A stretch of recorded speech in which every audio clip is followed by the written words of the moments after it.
What is going on? Welcome to episode 57 of the Nintendo Powercast. I'm your host, N64 Josh. Player 2 on this one is Hate Zero. What's up, man? What is going on, NPC fam? It's Hate Zero, your hero. That is always old. Every time. We got player 3, player 4, and player 5. These guys are devs from Floor Kids. We're so excited to chat with these guys. So, how you guys doing? Mike, how you doing? I'm doing awesome tonight. Awesome. Thank you very much. John, how are you? Yo, what's up? John Animation. Nice, dude. Nice. And Eric, a.k.a. Kid Koala, what's up, man? I'm super delirious. I just got off a plane from Chile. It's nice to be here. All right. Well, we're glad you're here. So before we get into this thing, real quick, guys, if you want to go to audibletrial.com/NPC, you can get yourself a free book from Audible, and you help support this show. Pick up a book like Super Mario or Ready Player One. That's audibletrial.com/NPC. The chair I'm sitting in is from opseat.com. Comfortable, affordable gaming chairs. You can save yourself $10 by using coupon code N64Josh. Also, if you want to get yourself an extra podcast, go check out patreon.com/N64Josh. That's the ads. Let's get to the good stuff. All right. So usually when we have guests on, what we like to do is find out about your Nintendo history. So Mike, we're going to start with you, man. What's your history with Nintendo? What'd you cut your teeth on? What made you the gamer that you are today? Oh, well, the Nintendo Entertainment System was the first thing I played, obviously, right? But I never actually had one. My parents refused to get me one, and eventually they caved and they brought back a Sega Master System. And I was like, no, what did you do? Why did you do that? And did you have altered beasts at least? No. All right. So I hung out at my friends' places in my childhood and, played Mario and Duck Hunt and all of those things. Actually, I really liked Duck Hunt. I kind of forgot about that. That was a great game. It is. It was. And so the first actual Nintendo system I had was the N64.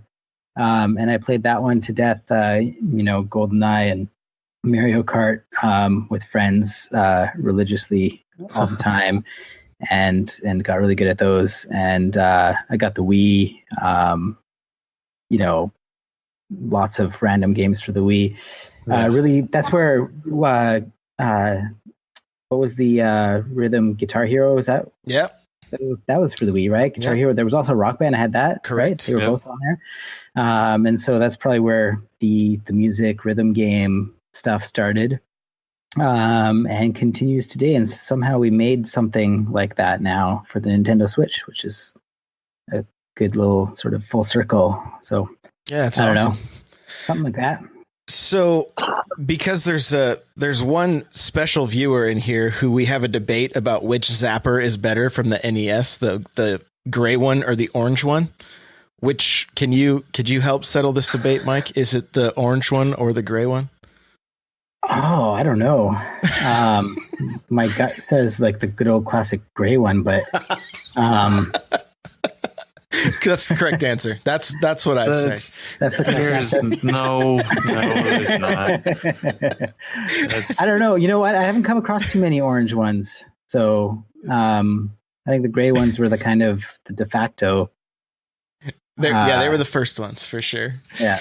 So incidentally, the first MU SP1200 sampler is the gray one. Like that's the one public use and stuff. That's the one you want. Okay, that's good to know. They did reissue those black on the sides, but I don't know. I would default to gray anyway. If you look at most of my album covers, I guess are gray. Hey, cool, man. Cool. Well, hey, let's hear about your gaming history. Floor Kids is actually in full color. I'm fully colorblind. Are you really? Yeah. So everything's gray to you. Yeah. He was bragging. You were bragging about like Dev Kit being gray gunmetal, and you're like, "That's a special one."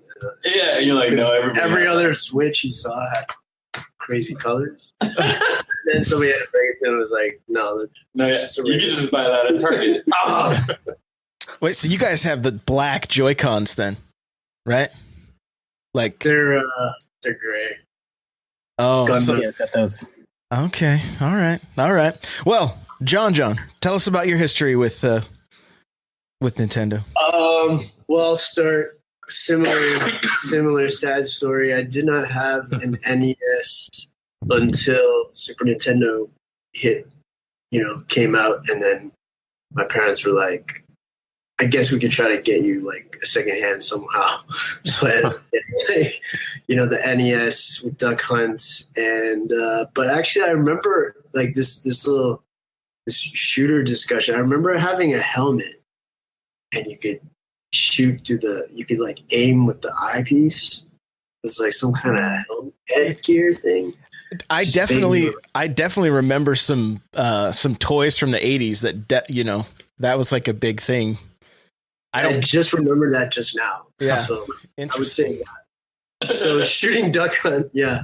With your eye? It was like I'm picturing it like a Luke Skywalker cockpit helmet thing with that.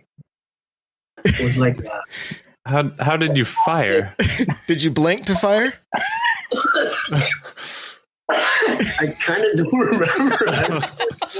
Oh, there was like a sound thing, and you would like speak into it. You just yelled fire, like, and then the crosshair you just see where I was shooting. I remember it. Okay, we'll do some googling. I don't think anyone knows. I don't know about this. I'll have to Google it. Yeah, we'll find out. We'll find out. Like a knockoff version or something. I don't even know if you had a NES at this point. So yeah. Okay, so I did have a NES, and I played Mario 1, 2, 3. Those were all good. And then I ended up getting a Super Nintendo. I think probably when like Nintendo 64 came out, I'd say we'll get a Super Nintendo, and I really love Star Fox. And then when I got N64, I played Star Fox 64. So like Star Fox is probably my like all-time favorite game. Okay. Okay. And like Mario Kart and GoldenEye and NBA Jam. Can't forget it. Yeah. Gotta have that. I think I was more of a casual player, like games where you play with a friend, you try to beat them. Like NHL 94 or Street Fighter, stuff like that. None of those are really casual games. Most friendships are ended over Street Fighter. Not if you play them with your eye. Well, that's true. Let me just get this. That is true. I bet you your mom went to Chinatown and got you the knockoff thing, and it turns out it wasn't Nintendo thing. Yeah, he wasn't playing Duck Hunt. He was playing some like Space Viewer or something. I remember, when Transformers. Oh, this is this. Oh, it is a thing. That's not. Yeah, I think I just found it too. Konami's Laser Scope. Is that what you're talking about? Scope. Yeah, someone in our chat just threw it up there too. So, It exists. For real? Is that a legit thing though? I'm pretty sure that's what it was. Okay. It appears to be a thing. Where do you put your face? Wow. I've never seen this thing before. That is magical. This is the first time on the show N64 Josh has been stumped. That's never happened. I think in chat people can see right now the picture that it's wow. That is something right there. Yeah, this is a first. Yeah. And I had it in gray. Is that a knockoff thing or is it a real thing? Oh, it's from Konami. That's legit, man. That's questioning the integrity of my mom going to Chinatown. I'm just saying. It's legit because it has the Nintendo seal, the quality seal. Oh, so you're trying to figure it out. I love Our brothers were probably real similar and they're very frugal. Probably just went and bought the cheaper one. That's all I'm saying. No disrespect. It's like when I definitely got this secondhand, so it's not even my mom's fault. Oh, okay. That's cool. It's probably worth a fortune on eBay now. Around the same time, and I know this is slightly off topic, but Transformers was kind of like popping off. The first cartoon and everything, and everyone's freaking out over it. And then my mom asked me, what I wanted for Christmas, and I said, I want this Transformer Soundwave. It's a Walkman. He's got tapes, turns into eagles and jaguars and stuff. Yeah. Amazing. His battery turns into a cannon, his little AA battery. Like, it's dope, right? And then she went to Chinatown and got a knockoff version called Cassette Man. Cassette Man. Someone Google that. And I remember opening the box because the color, the blue wasn't quite, it obviously didn't have the Decepticon stickers and stuff. And the blue was like more navy blue instead of the actual blue. And then it said Cassette Man on it. There he is. You know what I mean? He's pointing to my screen where I've Googled it. We need a mirror. Sorry, this is our first Twitch. No, you're good. You're good. So, did she end up getting you the NES at some point? That's the real question. What's that? Did you end up getting the NES at some point? My mother would not allow that because what predated that, and this is going to date me actually as a human, is there were these little like folding Nintendo games that opened. Yeah, Game & Watch. What? Game & Watch? Yeah, I guess that's what they're. Yeah, and they worked on little like watch batteries and stuff, and opened like this with two screens. So we had Donkey Kong was an orange one. Oh yeah, and a greenhouse, which you go around fumigating your greenhouse of pests. Sounds legit. And so, yeah, I mean, I would pretty much start tuning out at every, public family dinner because of these machines. And then my mom said, yeah, this is affecting your ability to socialize, and then hid them from me. And it took me weeks to find out that she'd hidden them like in her sweater drawer, like behind this folded, cardigans and stuff. You know what I mean? Like, because I checked the linen closet. I thought to go into like the cardigan drawer or whatever, but they were there, and I eventually found them. And did you hide them at that point so she wouldn't hide them again? No, she never knew I found them. I just. Hey, we got to pause for a second. We got the first important question from the chat. Can we get Cassette Man Easter egg in Floor Kids as DLC? Who's right to Cassette Man? Let's make it happen. Can we get him as a playable character? Oh wow! There you go. There you go, John. Challenge. Character. We could do some. Just don't make him look pretty. Work it out. What are his moves? If you're gonna ask for DLC, like you gotta rewind. Rewind. Yeah, obviously. Fast forward. Pause rock. The pause. Yeah. Eject. Yeah. Oh yeah. Use eject. Fast forward. Fast forward. Yeah, he has to fast forward. Auto play reverse is like the hard one. I don't know. I think it would look cool. Yeah, it'd be awesome. It's clearly too square. If you haven't figured out, John only draws circles. That makes sense. I'm giving away my secrets. That's why every guy looks like a snowman? I figured it. That's basically what's. Except O-Live. Fun fact: O-Live is the only one that doesn't have a circle head. He has a cheek. So you know. That makes sense. Well, you drew some of the Nintendo. What was it? The Nintendo reps. You drew them fairly accurately.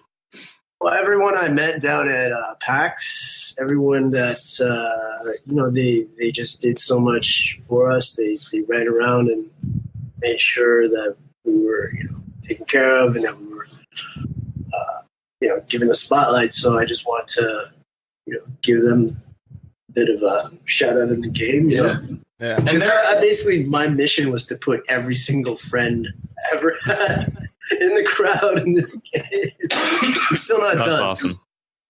The baby that's bobbing its head, probably one of my favorites. Like in the grocery store. Grocery store, yeah, that was I was cracking up at that one. So when we're doing, like Degrassi season 2 or whatever, like when the babies grow up, that's when it's going to get super interesting. Did you just Degrassi season 2? Is it season 2? When did it change? When did it change from like our era to like Degrassi is nobody's era. We shouldn't. Come on, Drake in a wheelchair. Come on. I mean, I'm just saying. Drake Degrassi is post. Oh, okay. Yeah, our Degrassi. We grew up with the first Degrassi. Yeah, that wasn't in America yet. It wasn't. I don't think so. We didn't get it till it was like Drake in the wheelchair. Oh, yeah, that's. I haven't even seen that stuff. But but the production quality was higher. I mean, the guy from our Degrassi, his name was Wheels. Is that what his name was? Was that what Drake's name was in the I don't know. Whenever I just see the D-Way or Derrick Rose and Drake side by side meme. That's the only thing I can think of. But this is extremely off topic. So Josh, reel us back in. Kid Koala, what came after the Game & Watch? Well, yeah. So my mom wouldn't buy an NES for our household, but instead gave me 14 years of piano lessons. Okay. Says, okay, you want to do something with your hands? How about piano? Not quite as fun, but you had to battle other 5-year-olds at tournament. Yeah. Tournament, but it wasn't quite the same thing. Did you spend a lot of time at friend's house playing games then? Yeah, I would go to my friend Kingsley's house, who incidentally now flies commercial airliners. So he took those fine motor coordination. I kind of applied it to turntables, and he went and is now like probably pushing the dials and right. But so he had one, and the game we would play a lot. It was pro wrestling. Oh yeah. If you're talking about music that has earworms like no other, I would say pro wrestling. I would play the Swamp Green dude thing. What's his name? I don't know. I wasn't really paying attention that much. Do you remember? I don't know. I could look it up real quick. He had this move where he would kind of like chomp on your skull. Yeah. And it was like super annoying and so I would just constantly just like whatever they were doing, they had like some whole sequence ready, and I would just like head chomp, whatever. And then my so I basically would get kicked out of the ring there. The Amazon. The Amazon. That's right. It's exactly it. And that move, I just found it really funny. It's the same thing with strobes in Floor Kids. The strobe state power moves, actually, I don't know why. I just do that all the time, and I only get 1 star whenever I play strobe. I just want to see his animation. Essentially. Right. Yeah. It moves fast. But so there was that, and then there's Castlevania. I think I wasted a lot of my youth either attempting to finish that game or watch my friends attempt to finish that game. We've never finished that game, and still, there's a deep void, I think, in our lives. Even as it's not too late. Yeah, just let it out, man. You're in a safe place. You probably find out like some hints, or there's a community, a support group. It seems like this is sort of part of this scene, right? Where you guys kind of like tell each other how to. We spend most of our time doing that, actually. That's all right. Okay. Yeah. So that I remember that. Again, Castlevania, the music for Castlevania, first one, love it, amazing. Yeah, it's awesome, man. That's awesome. Was there any other systems like Super Nintendo or 64 that you got to play when you were younger? No. There was my friend Melissa. When I started going to college, had a Game Boy, and I would steal her Game Boy and play Dr. Mario. That's what we're all leaving out. We're all forgetting the Game Boy. Yeah, that was fun. And then really, yeah, there's like huge gaps in my knowledge of console gaming, but I do now have an NES now, finally, that I got at a flea market. And I bought it to teach my daughters how to play Mario Brothers, but also to play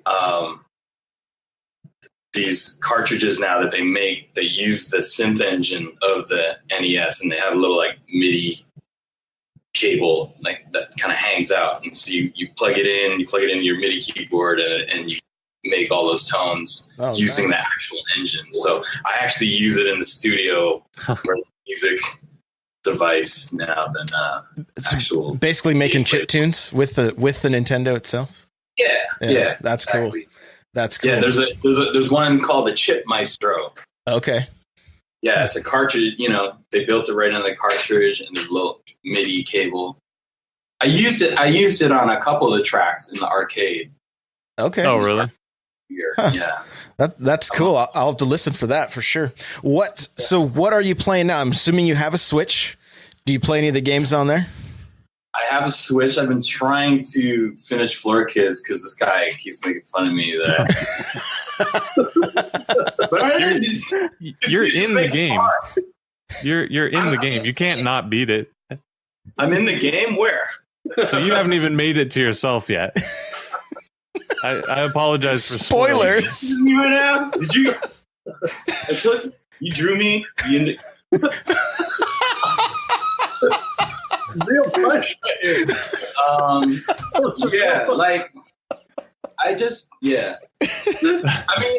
wish there was more like fumigating of pests. That's like something I know how to do, greenhouse style. Yeah. Donkey Kong 3, that's what you're looking for. Yeah, jump, left, right. I got that. Yeah. Turntable 1, turntable 2, crossfader. Right. You're good there. There's like 18 buttons on the Switch. I don't, Too many. I know which one goes back to the menu, though. That one, and then one that pauses the game that I hit all the time by accident. Pause. Which doesn't even look like a game. It doesn't even look like a button. It looks like a tiny little, like a mini D-pad, right? The plus sign. Yeah. I don't know. It's like up here somewhere. I'm like, what do we do? Right. Is it the start button? Which one's this? The start button's on the bottom right. No, come on now. Nope. But good try. That's the home button. But yeah. John, how about you, man? John, what are you playing on the Switch? Yeah. What are you playing on the Switch? I'm still playing with the dev kit. Actually, You haven't bought one yet. I haven't bought. Okay. Switch. Here's my Switch Christmas story. All right. All right. Cool. So, LA. I'm at my sister-in-law. We're visiting my sister-in-law's family because we share this.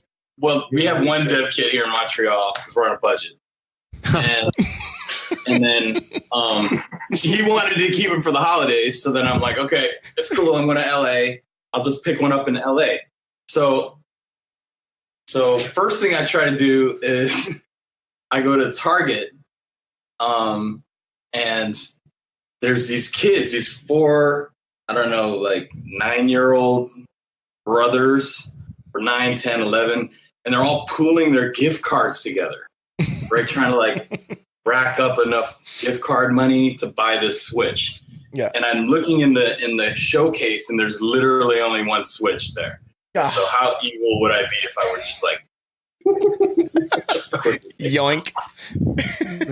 I'm not gonna do that. I'm not the Grinch, right? So I was just gonna sit. Yes, I was kind of just waiting to see how many gift cards they actually had, because if they didn't have enough, then that's that, and they would move on, and then I would just grab that Switch. But the mother showed up, and it became like this whole discussion where the youngest kid was maybe 5, and let's just call him Mike.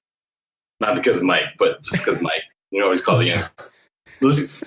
So then the mother's like, Mikey's never gonna play it. He's too young. And then but meanwhile the 5-year-old also had a gift card, which was real hard currency in the situation. So yeah. The older brothers were like trying to coerce the younger brother into like throwing his card into the pot. Oh, of course. And then he's like, no, I actually want some Star Wars stuff. And they're like, come on. There was all kinds of like intra-familial bullying going on here. And I was just sort of just standing there hoping, whatever, one way or other, this would resolve. Either they buy it and I move on to another shop, or they don't and I pick it up. Anyway, so they go to the Star Wars aisle, and then the gentleman who was serving them takes the Switch box up to the counter. He's like, okay, well, I'll wait for you at the cash with this. And the mother says, okay, yeah, he's just going to go look over here, but we're probably going to buy this thing because it actually comes with it was a special version that came with the game and Mario Odyssey and all this stuff. Mm-hmm. Yeah. And so I'm kind of just hanging out, and it turns out the guy opens it to do a quality check. It was a return. And then he says, oh no, now I have to break these kids' hearts. Right? And he said, and I was like, why do you have to break these kids' hearts, dude? It's like Christmas. And he says, because the card that had the Mario game on it had been scratched and then returned. So he didn't allowed to sell it again because it was supposed to be the special Mario Odyssey version that came with the game.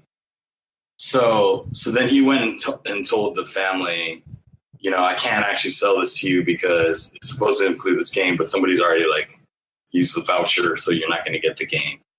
And then the mother says, well, how much is the game? And then he says, well, if you buy it on cartridges, this much. And she's like, what? And then so basically they weren't going to buy it. Then meanwhile, I'm like, well, really, it was just my mother-in-law wanted to see Floor Kids, so that's why I was trying to buy the Switch. So I walk up to him and I'm like, dude, it doesn't really matter to me that the voucher's gone. Like, why don't you just sell this to me as an open box or whatever, and maybe cut a little discount, or whatever. But I don't really care that it doesn't have a thing. And he basically had to call his superior, and like half an hour later, he said, "Sorry, it's a mandate. Like, we can't sell this to you at all." And so it was a good hour and a half for nothing, trying to find the one Switch in Los Angeles. But then I did find one the next day. I went to Best Buy, no promo. Not a sponsor. And they were, it was empty. The whole Switch section was empty, as in most of the Toys R Us's that we visited. Everything was like, and then he said, oh, if you want, maybe there's one front, you should ask the guy at the front of the store. So I walked to the guy that checks your bags and stuff, and I was like, hey, they told me to come up here and ask you if you guys had a Switch, like just one, like last one kicked around. And he just literally laughed in my face, like, that's it. But then he looked over in the pile where it's supposed to be, and then he said, actually, I think this is your lucky day. And then he found one. Oh, nice. Great. It's a happy story. Yeah. So if that family was next to me, I probably would have just bought it for them because the kids would have like freaked out, right? So can we go back to the Target story? Oh boy. Yeah. I was totally expecting there would be some like happy ending there, and it just kept getting worse. Like that was not what I was expecting. Like, yeah, sometimes. Sometimes reality hits. Sometimes it's more like a one-car wife film. You know what I mean? All right. Well, it's unresolved, and in there. So Mike, what are you playing on this? Yeah, there you go. Good job, John. All right, what are we talking about here? What is this? We're getting to it. We're getting to it. Oh, right.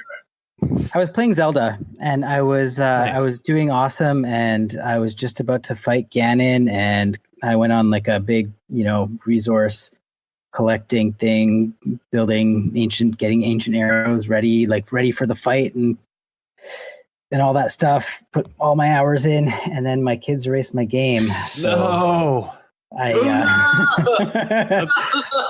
I haven't been able to. I know. I haven't been able. I started for like 15 minutes. I was like, no, I can't do this. So I don't know if I'll ever actually beat Ganon. But we'll see. Maybe one day when I'm put the kids to work. Say, come on, back to where I was, kids. My kids are so cute. My kids. So I switched over and now I'm playing Odyssey. There you go. And I beat Bowser. So there you go. Nice. I was like, nobody touch this. I'm gonna at least get through Bowser, and then so. What am I? Yeah, that was just last weekend. So, I'm really sorry. A bunch of others. Wait, can everybody in chat just hit F to pay respects for Mike and his deleted game? How many hours are we talking about here, Mike? I don't know how long that takes. I don't know. It's got to be over 100 hours, right? Yeah, you can sink hundreds of hours into Zelda. I mean, at least 120. So yeah, I think that was during our crunch time. Remember, we were out there. Yeah, that was. When that happened, I think you just kind of came in to check in. That's how Mike finished coding the game. He's exactly. I can't play Zelda, so. He was like telling the story. He's like, I think one of my kids was showing my other kids, like, look at this.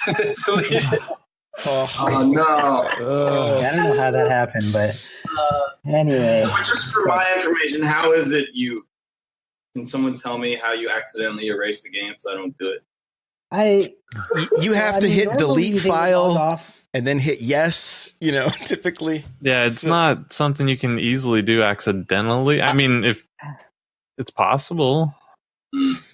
I've had kids. Yeah, so I went back in and and there was a save, but it was, I guess they went back several saves and started from there and then played for a while, I guess, and somehow resaved. Oh, they wiped over your save or something. Yeah.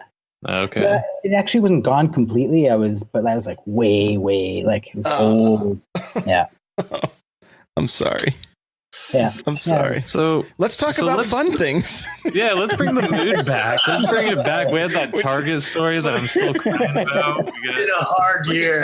Yeah, man, I want to find that family and buy a Switch in front of them. Your save saved over your wrong save. I'm trying to think of what that looks like if it was a flesh wound. If there's it was one callus. Then you wanted to go back to, and then it grows one layer of skin grows over that, and then you. Happy thoughts. All right, so let's go to our first question. What do you think? Should we do it? You guys ready to talk about the development of Floor Kids? You guys ready? We haven't gotten any questions yet. Let's get one. Yeah. So these dudes made a game. Yeah. So Floor Kids. I'm very hopeful now. I want to make a game. I feel like I can do it now after just this last half hour. So we're halfway there. We're halfway there. Yeah, exactly. So Floor Kids, one of the most unique games on the eShop, especially in terms of art, gameplay, music. Where did the idea come from? Kind of just break it down for us. No pun intended. From here, more of the frontal lobe of this day. I would say when I'm talking about where did the idea come from, it's kind of like batting ideas back and forth until we got to somewhere where it could be oh, this could be this, or this could be a show, or it could be a game, or it could be something. So I feel like I just started animating these characters, which were already sort of my style of characters, or one of my styles of characters, which, as Eric said, I only draw circles. This is kind of a funny story. So I went to Animation College, and we were all kind of the best from where we were. Every high school kind of in this one school, and we were all kind of eyeing each other on the first day, trying to size each other up and try to impress the teacher and draw as good as we could or whatever on the first day. And the teacher was like, okay, we're going to warm up with circles. Just start with circles on your page. Just warm up for a bit and then I'll come back. And then we were drawing circles for like an hour or something. He never came back. And then it was like, yeah, now draw circles the other way. And then just sort of like, he just for 4 hours was a 4-hour like lecture course or whatever, just drawing different ways of drawing circles. He was like, you think you're gonna learn something today?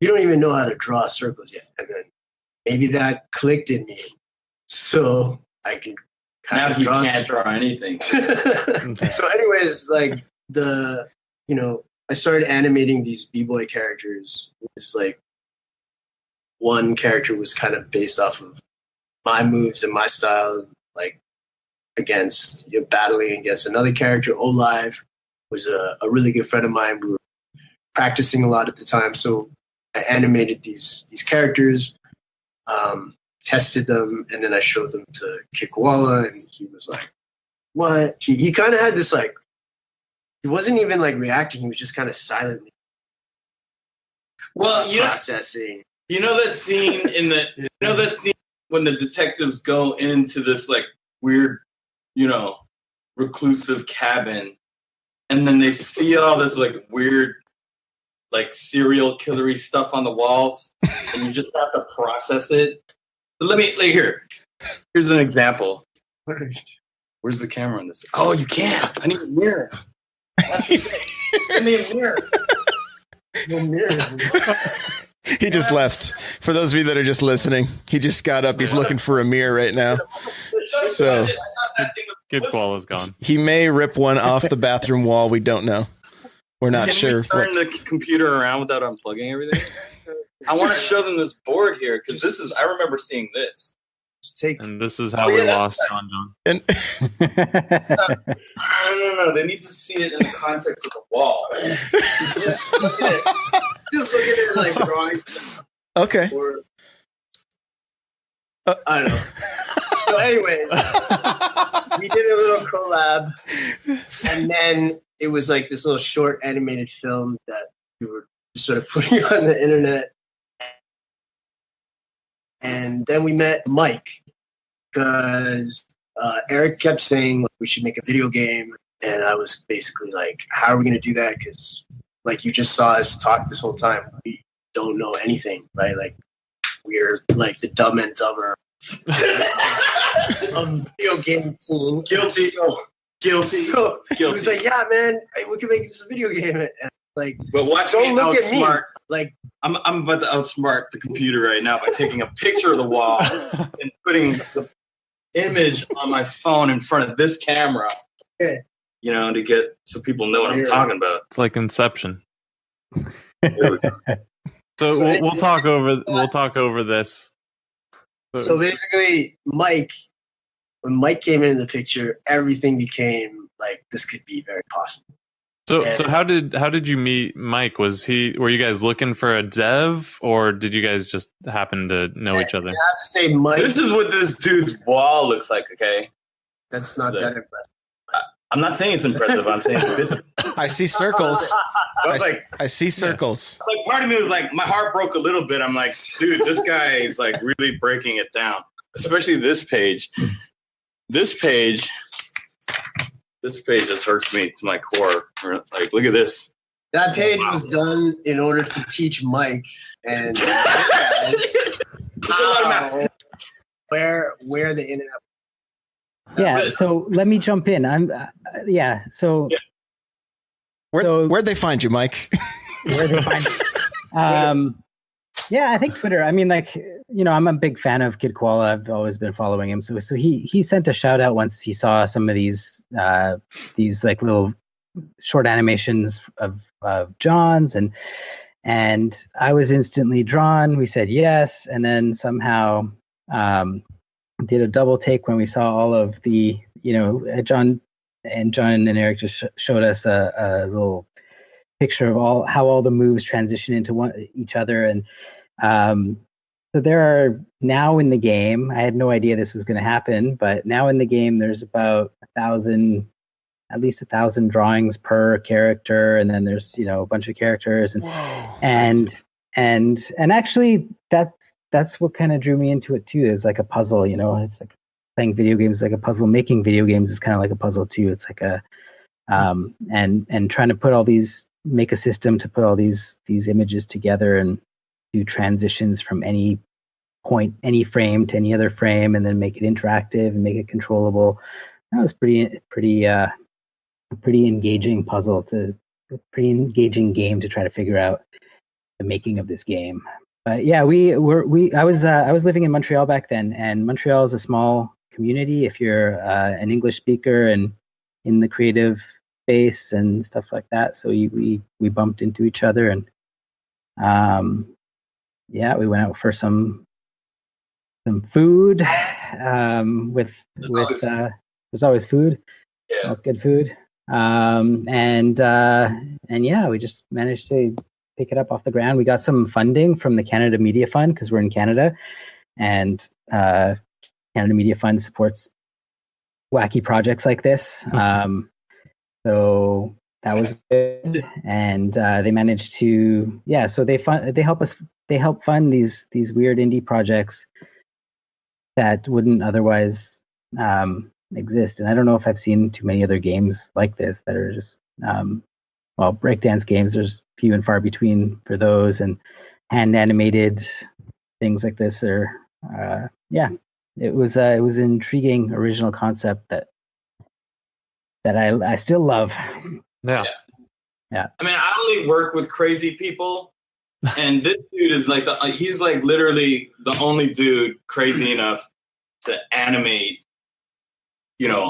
hundreds of transitions and thousands of frames per character and all these moves. And he's the only one who could probably do it because he's a b-boy himself. He's not even doing it from like watching reference video. He's actually just doing it from memory, meditating and being like, this is the torque and the rotation and the angle, blah, blah, blah. And then he just starts drawing. And then, first of all, I slide under the door every now and then. I'm like, dude, you got to eat. He's like, I'm in the zone. Let me tell you something. I mean, we went equally to 7-Eleven on those runs, and I know I can hold my own. What I'm saying is, my first album was called Carpal Tunnel Syndrome because for turntable nerds, when you practice that much, like on the cut all the time, you eventually start breaking down all the nerve endings in your wrists and stuff. So it was kind of an inside joke, like chill out. But we know, like, we were walking around with extra faders in our pockets because we would get nervous if we weren't like working on our technique or something while we're sitting on the bus or something. You know what I mean? So at one point, you realize your life's a bit out of balance. Anyways, on to John. So John was animating these things, right? And he's realizing he's drawing. Here's his Wacom tablet. He's like drawing. And then at one point, you were telling me, you're like, yo, my wrist's kind of sore and stuff like that. I'm like, dude, yeah, you need to take breaks. And that's no joke. You know what I mean? Like, go skateboard, go do something else, come back to it. Don't just like crank on that drawing all the time. And you know what this dude did instead? He learned how to draw with his left hand. So this is what he's doing. He take breaks, start animating with his left hand. I'm sure, like in a year, he'll have two Wacom tabs like this. I am the animation master. Anyways, this is like partially. Dude true. is crazy. It's partially true, but. So that's what I'm saying. It's like I needed to kind of find this motley crew of insane people. And he's the crazy enough one to kind of spark this thing. But let me tell you, Mike is the only like code head who's crazy enough to take on something like that and be like, okay, there's over 100 transitions between all this 18 moves per character, over 1,000 frames, and this blah blah blah blah. You know what I mean? So yeah, the story with Mike was Mike was up for the challenge, and I'm really I can't say enough about Mike and Hollow Labs and the match and Philippe, the designer, right? And Roger and all they all really just took this really messed up, insane idea and actually pulled it off, you know. So I'm pretty psyched about it.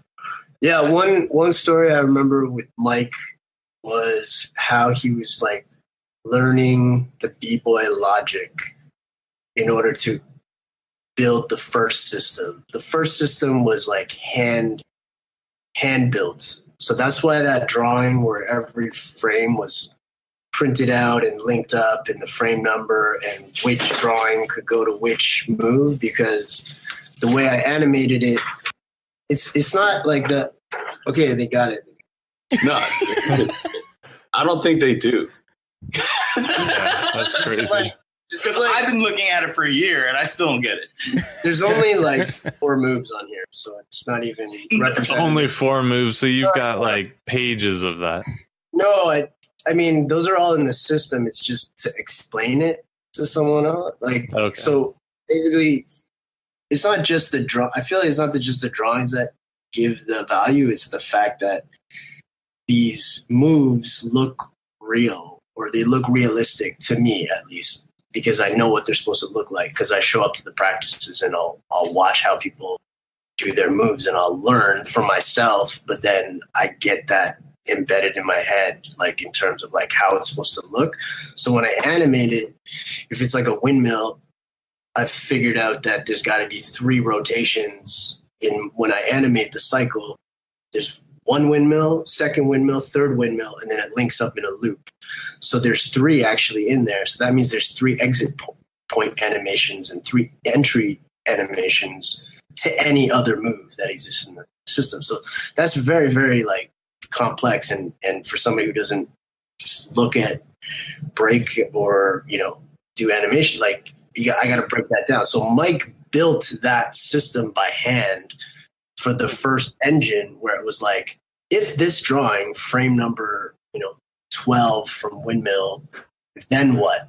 It can either go out, it can continue, it can stop, it can do this. He built this system. It looked like the internet. Like when I went he built the internet. Actually, I was like zooming in and like panning over, and then I was like, "Why did you duplicate this?" He was like, "Oh, because I thought that no, like it can be like this." And then he's like, "Oh, okay, that would make it easier." He like built this whole thing, and then I would zoom in, and then when the second character came, it felt like he started building it, and then he kind of had an idea. I think it was you and Amesh, right? You and Amesh. Amesh is our lead programmer, coder, brilliant genius dude, and he figured it out that it would all be based on the file name, so it would just whatever input. If you were trying to do this move, okay, I'll rewind 1 sec just to compare it to fighting games in terms of animation. Like in Street Fighter, there's always an idle. So you do a move, you do a punch, and you get back to idle. And then you do a kick, you're back to idle. So it makes the animation system a little bit more simple than what's happening in the breakdancing, because you are, wherever you are in the dance, you will have to go to that move directly. You can't go back to idle. Otherwise, it won't be good. It won't be good. It won't be true to the dance art form. So that's why these transitions are so much more complex and so much more. It has to be a very, very thorough system that has lots and lots of bridges and branches. So in order for that to work, Amesh and Mike figured out that it'll just sift through the quickest path. So to get you to this move, even if there's no direct path, it'll go through 2 other moves to get you there. So they kind of just came up with it, and they didn't have to do it by hand. They just let me animate it, and then as long as I numbered it correctly, then I didn't have to do all these sheets of paper. It was just, and I think that's part of their genius, is like trying a couple of things. They did it by hand to understand it, and then they figured it out. Yeah, so there's a question in the chat too, asking if it's a bunch of like if statements or if it's a big flow chart, and it's kind of neither. It's a big data structure, big graph of frames that can connect, and there's branches, and there's a bunch of loops and interconnections and stuff like that. We just have algorithms that can find the shortest path between 2 frames. So if you're putting in a button or inputting something with the joystick, the system will just go search through the graph to find the shortest path to that whatever you asked for, and it'll find it. So that might be just like a really short connection, or it might be a long connection that, as John said, goes through several other moves to get there. And then so we actually had to look through and sort of assign lengths. We have like this awesome system that Amesh wrote that finds all the longest paths, and then we asked John to sort of redo transitions to make shorter transitions between those. So eventually we sort of reduced the length of all the transitions. So now to get snappier controls and make it faster and faster, so you can kind of go from anything to anything else. So did you and your team custom build the engine, or did you? Yeah, I mean, we use Unity. Like most people use Unity. Yeah. So, but the animation engine's all custom. Yeah. Very cool. I want you guys to tell me what it was like when you got to finally play an early build of the game and you got to see your vision on the screen. Like, what was that like? I mean, I remember when in the first few development meetings with Mike and his guys, when Mike's studio was still here in Montreal, and I would just hike up to where he was, and then we would talk a lot about the concept of, how are we going to do this? Are we going to do, because I remember like early days, people were talking about like, is it going to be mocap? Is it going to be that? And I was like, no, you can't do that with hand drawn, right? And so it was a lot of talking, and then I just went home and I did three line tests of 3 moves. One was like indie step, and then swipes, which is a power move, and then backspin. And then I remember one of Mike's coders the next day had it thrown onto. Back then, it was an iPad, and they had one that was tapping, one that you could slide back and forth, and one that you could spin. And I lost my mind. I lost like I remember there was more talking, there was more discussion, and I was just like taking pictures from my phone. I was like texting them. I was like, oh my God. Like, I lost it. Everyone else was just like, yeah, and we could do this, and we could do that. And I was just like, whoa, this is the greatest. So I just went home and I animated more stuff, and we just kept pushing it. Now, when we were talking about the first time getting it on Switch, that was like porting the game over we had for more. And so it wasn't there. It was like we had so much work to do to get it to where it is now. But I think the first time getting something that we're really happy with was like not too long ago, and it was really, really amazing. It's the best feeling, probably. Yeah, I don't know, Mike or Eric. Yeah, I think the best moment for me was not like just seeing the animation, but like the first time I could touch something with my finger and go from one move to the other, and then back, like forward, back, and like see like it kind of the character kind of like drop down and come back up and just kind of play back and forth. That was awesome. And then I think like when you just mentioned the first time that you saw it on Switch, the first time we had buttons and like a joystick was such a breath of fresh air. I all of a sudden felt like this is a game now. We struggled for a while with the mobile version. That's what we started. That's what the first idea was for making this game mobile, and it worked pretty well. We made a cool system to sort of dance with your fingers, flick down and spin around with your finger and stuff like that. But something never felt quite right with that. Once we started developing for the Switch, it all changed, and it just felt better. Everything cemented, and yeah. So I'm going to transition that into one of our other questions. Why did you guys choose Nintendo? Like, you could have took the game anywhere. What was the draw to Nintendo?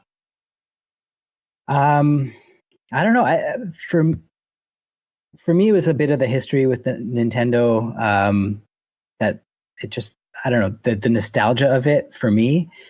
felt right. There's a little bit of nostalgia in Floorcades. I don't know if you guys can pick up on it, but you know, it's kind of like old school hip hop. Yeah. And I don't know if it's dated in any. I don't know if it has a particular era that it comes from, but there is a nostalgic factor that the sort of the all ages aspect of Nintendo fans also felt quite right, and we wanted to make this pretty accessible, and that was pretty important to us, that kids can play but adults too, and all across the board. And that, I don't know, Nintendo, it just felt like a Nintendo game. It does somehow. I don't know. Don't forget, they pretty much found us, right? Like they came, like Kirk, who was in the crowd, who I didn't know. I think Mike knew Kirk ahead of time, but Kirk just showed up to one of our events. It was at Migs, pretty much almost a year ago from last Migs, like pretty much a year ago. He just showed up to our booth and he just got it. He just loved it from the start. He loved everything about it. He didn't even really need to try. He just wanted to sell us on the Switch, which, surprise, I didn't know what that was at the time. This was like before it had come out, and there was, I think, a trailer out, but I had not seen it. I was really more just like kind of the same way. I was more starstruck by Nintendo. Nintendo is interested in this. What? Yeah. Pretty much, yeah, a very similar kind of, maybe because I stopped playing games so long ago, I forgot, how much those Nintendo games have probably internalized their influence on me. And then that all of a sudden just came back and was just sort of like, wow, this is really, really great. And they were really kind of chasing us for a bit. And then we just wanted to figure out what the deal was. And then figured out what the deal was. It was kind of just like, we're just moving ahead with that. Like, there wasn't any other thoughts, I don't think, where it was like, let's shop around. It was just pretty much from that moment, we were already trying to get this out there as soon as possible. Like, we'd already delayed launches for mobile. And it was from the moment that we decided we're going to be on Nintendo, it was like a sprint. And there were so many things to get done. And then, even all these features that people are requesting now, they're all features we wanted from the start. We just have not had the time to get them all out there. But we definitely thought of all of them, even ones that people haven't thought of, we thought of them. But so we're just we figured we would get it out there with this like kind of basic but good version, hopefully, and but I don't build from there, really. It's pretty much. Yeah, that's the thing I learned about games, even talking to Mike and believe. I come from, in the music world where it's like, okay, there's your release date, there's your album, it's out, and then that's it. You don't patch it, you don't add extra chords, you don't change the lyrics of 3. You just kind of like. But then they're telling me, and this seems great. You put it out, people play it, you build a community, they give you ideas, they request things, you try to work with that, you try to work this, and you keep building it together with this bigger community.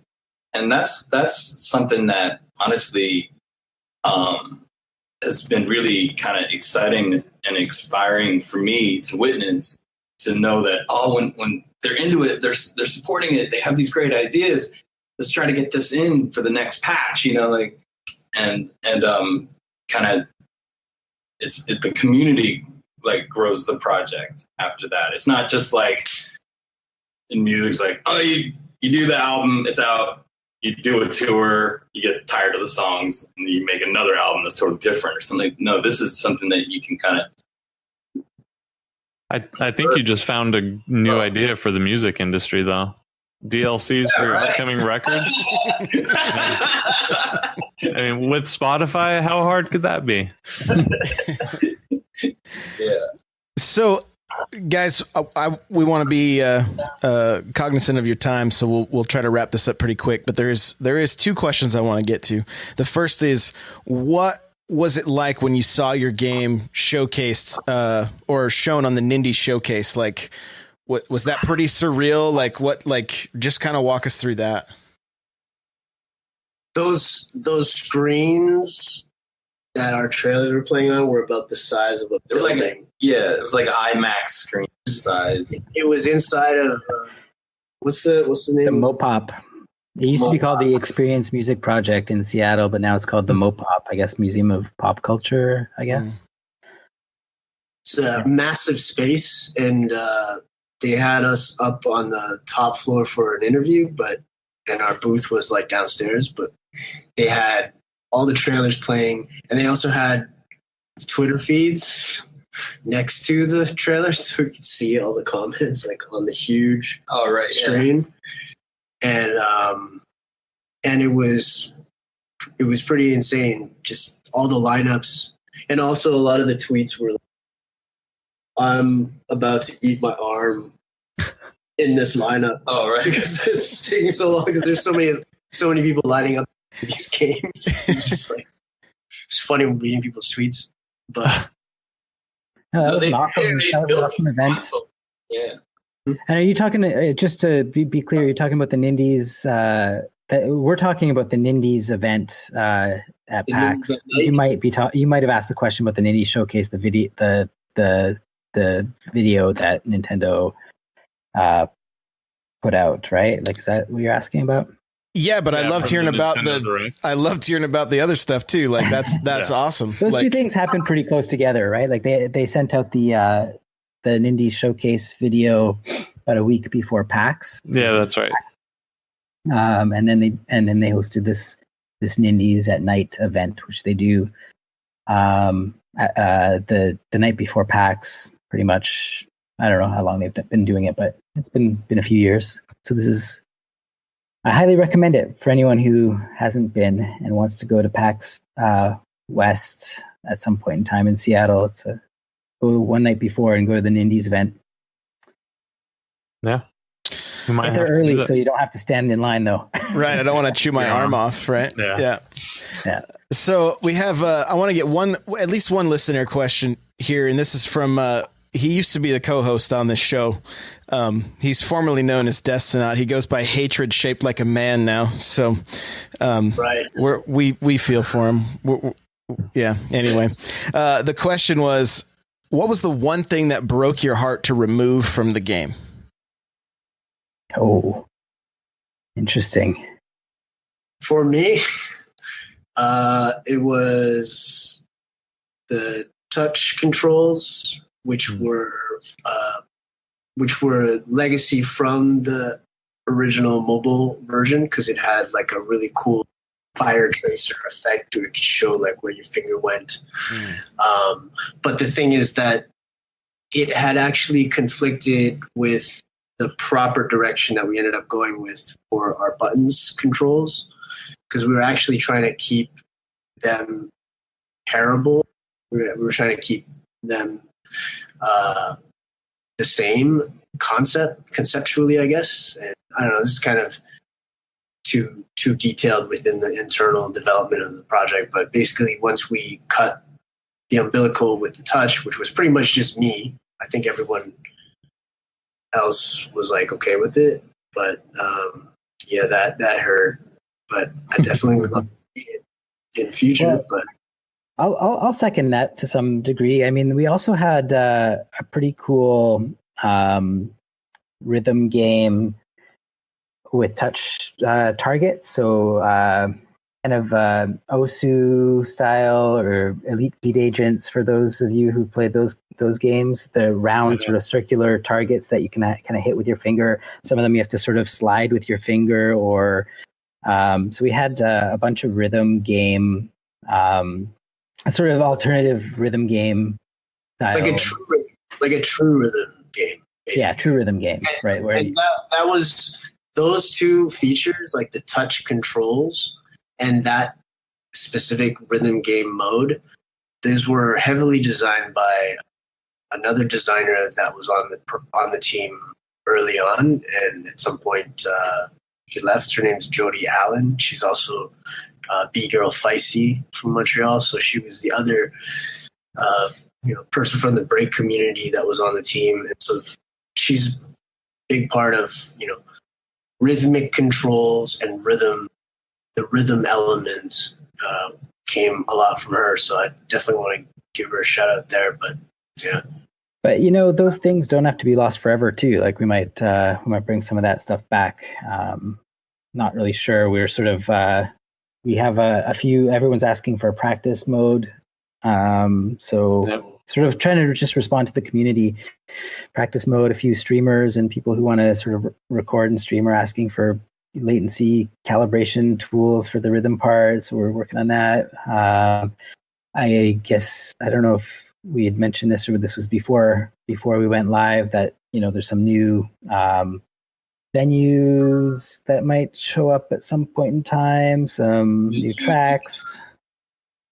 So I'm gonna rapid fire some questions. Josh probably gonna kill me, but let's do some rapid fire questions, and this is for any of you to answer. So DLC, it's coming. With a good strong feature, like maybe that rhythm game, that new mode or something like that. Yeah. On my end, for DLC, I'm working on a character. I won't say the name of the character, but they've got their 16 main moves now, plus a flip. So I don't know if I've even told Eric or Mike that, but working on all the transitions. So that character is about 50%. Okay. And then this guy's got... Yeah, I've got a bunch of tracks started. We're going to give Dell his own menu, so we're going to make 3 tracks.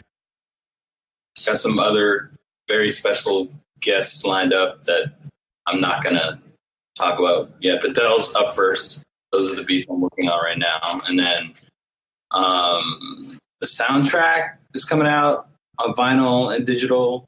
You're killing my rapid fire questions. That was my net. Oh, sorry. Yeah, go ahead. Hey, so vinyl, double vinyl, is that coming or? Double vinyl, yeah. It's been sent to the pressing plant already, so I'm waiting for this. And then John has to finish the artwork on the record, and then that should be out in time for in April and May.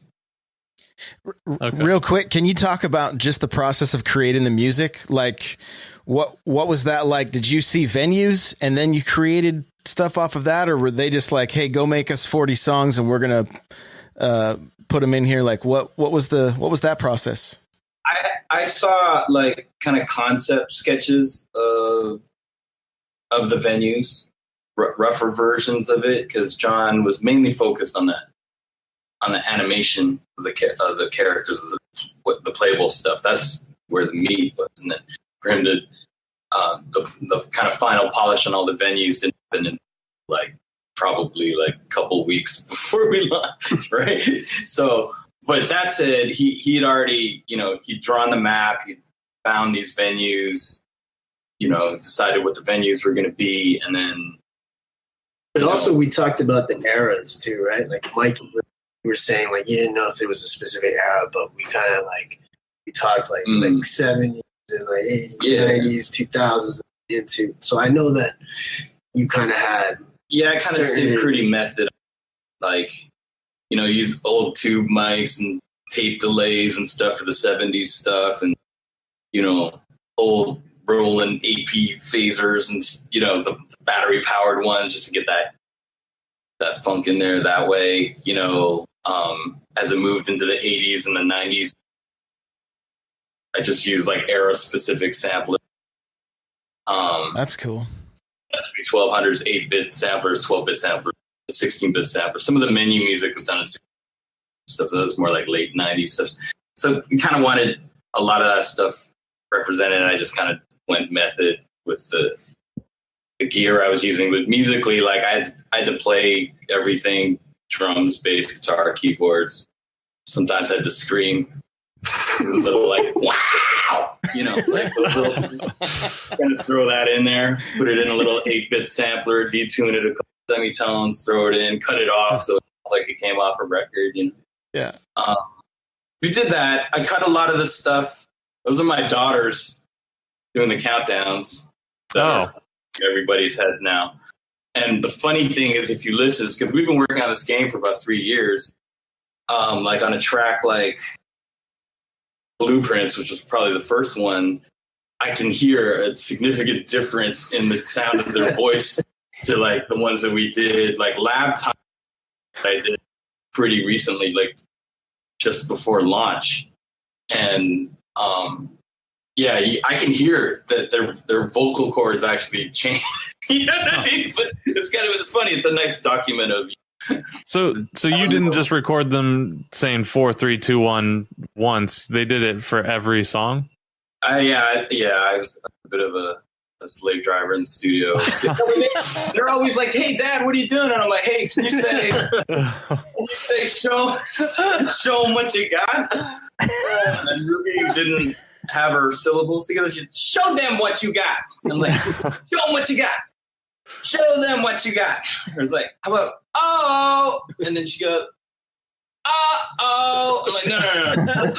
Oh. I was like, "Never mind." But you grab the bits that you can, and you kind of just arrange it so it's funky. You know what I mean? These kids, dude, they were also testing her game a lot from like early days. Mm-hmm. I remember like your daughter Maple is like so good at the game now. Yeah, she's like, she can pretty much smoke. Yeah. So, physical release, special edition, any of that planning, maybe with an art book or something crazy? I like the art book idea. I know, Mike, you did some research on the physical, right? Yeah, and there's some questions in the chat also. I think there's 2 questions already asking about retail. And I really want to do that just for my own sake. I want the actual physical copy of it. And it's actually not too bad. Nintendo makes it fairly easy. So we kind of spent everything we had making the game and had to just launch it. We might actually make bootlegs, like just cut our own cardboard and send it with a little handwritten code on it. There you go. Luckily for you, Nintendo doesn't listen to us, so. But so we've been chatting about this, and we wanted to put together some packages of some things. So we get a physical copy. I don't know if that's going to happen. No promises here, but that would be awesome. And with some of this bundled content too, like John's got also all sorts of cool little drawings of the characters, and we made cards too. I know that some people can't see this because they're just listening, but we have these like playing cards. Not playing cards, like trading card style things, right? Okay. You actually see them in the game too. Right. Those are the move deck or whatever. Yeah, the break deck. And so there's a 128 card pack set of trading cards that we're thinking of packaging up as well. Mike, how do I get those? You can't yet, but we're working on those. They're not. Yeah. So the idea, was always to try to make them physical. So make sure if you guys can do physical, you do a reversible cover so we can decide which side we like best. Oh, there you go. So I even got I can't remember the name of the company, but there is a company that does like limited edition runs of games. So like Retro City Rampage. And because it was late, they actually shipped 3 different covers for that game. So you can decide which one you want to put in the book. So there's, if you got extra art laying around, John, there's plenty of places to put it. So, cool. Well, guys, this has been a blast. Hey, is there any other questions that before we go? There's a big one. A lot of people have asked on Twitter, and it's been in the chat a couple times. online multiplayer battle mode, is that in the realm of possibility? We have been processing this request because it's come up a lot. We're going to start light and try to give some, online leaderboards and stuff. So at least you can compare your scores with your friends and challenge them that way. Yeah, we'd love to, but I can't promise that. So on my end, I'm like banging I want online multiplayer. Just kidding. Not like that. Yeah. So completely unrelated. Last question, Kid Koala. Dell's not responding to me on Twitter. I've been asking, can you confirm right here Event 3 is already in process? I don't want to wait 16 years again. I have done some turntable layers on a number of tracks already. So I don't know what those will end up being, but they were supposedly for the next Deltron. This was at Dan's Studios, so there we go. I know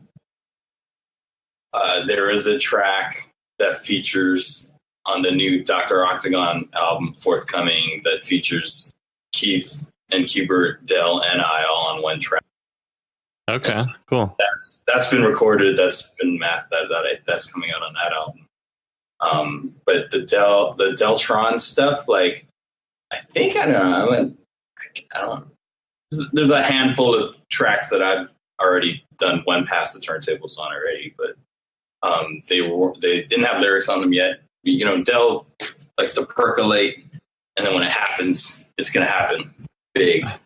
So, yeah. Stay tuned. There it is. You heard it here first. Kid Koala confirmed. Event 3. Yeah, online multiplayer battle mode. Yeah, exactly. So, last Floor Kids question. A hatred shaped like a man, formerly Destinaut.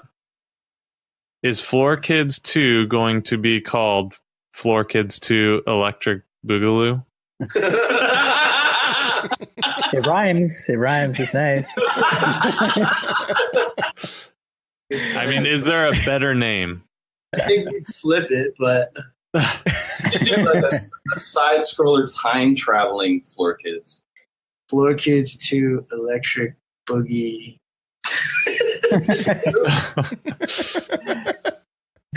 Oh man. Well, hey guys, this has been an absolute blast. Thank you for taking the time.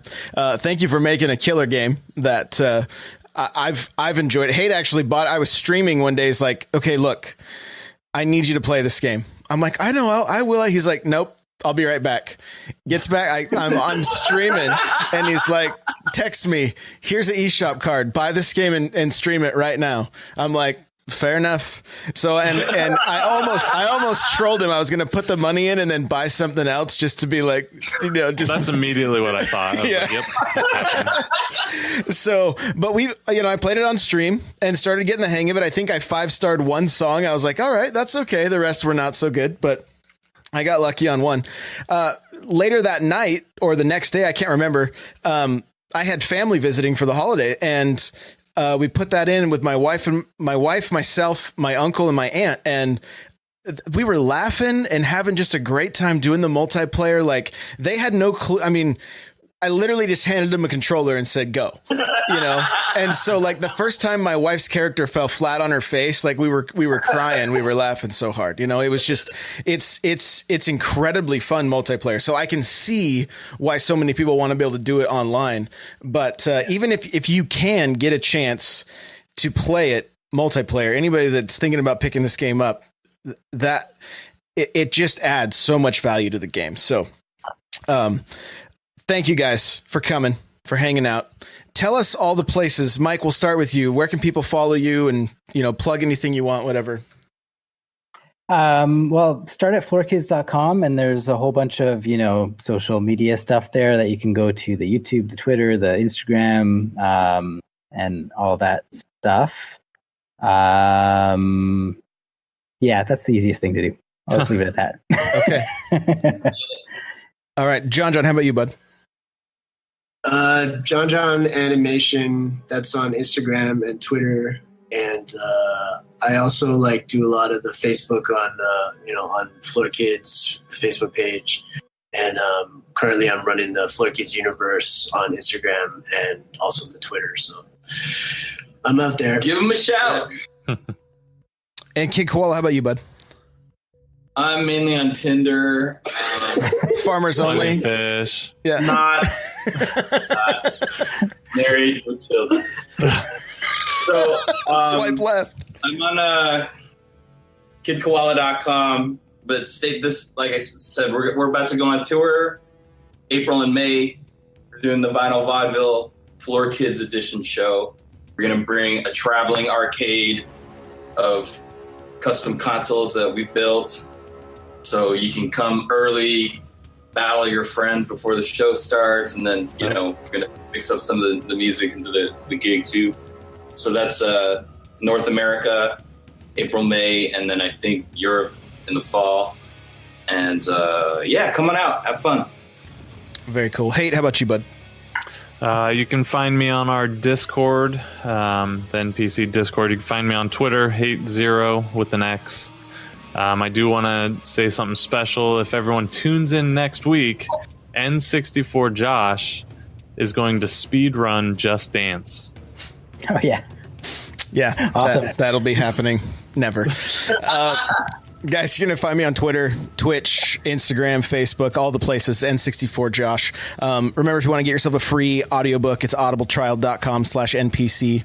The chair I'm sitting in, opseat.com. Use coupon code N64Josh. And, of course, my Patreon if you want to get an extra podcast. So if you are enjoying these shows, all the reviews we can get, the better. And I forgot, I want to mention this as I was reading through the reviews this week. If some people don't want to do Discord or Twitter or whatever, if you want to just be able to email us, it's just n64josh@gmail.com. You can just email that if you have a question or feedback or whatever, n64josh@gmail.com. So thank you guys so much for listening, and we will see you next week.